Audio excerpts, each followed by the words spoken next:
Untuk mendapatkan kenikmatan sesaat, seorang residivis Dodi di Sungai Geringging, Kabupaten Padang Pariaman, terpaksa harus berurusan dengan polisi karena tersangka membawa kabur sepeda motor, HP, dan uang milik temannya. Atas laporan dari korban, tersangka habis berpesta narkoba bersama teman kencannya, akhirnya berhasil ditangkap tim Opsnal Polsek Sungai Geringging di daerah Sungai Limau, Kabupaten Padang Pariaman tanpa perlawanan yang berarti.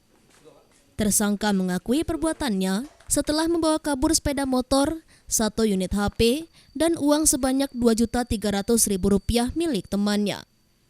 Kemudian tersangka pergi menemui saudaranya di Kota Padang untuk bersenang-senang dengan seorang wanita di klub malam di Kota Padang.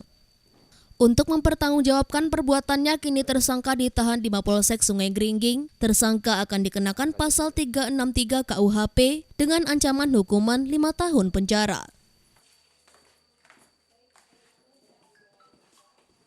Tempatnya di Padang, di sebuah klub malam. Tersangka ini bersama saudaranya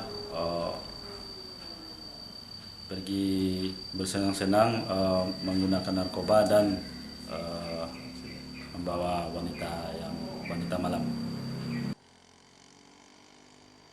Dari Padang Pariaman, Sumatera Barat, Eka Gus Priadi, iNews melaporkan.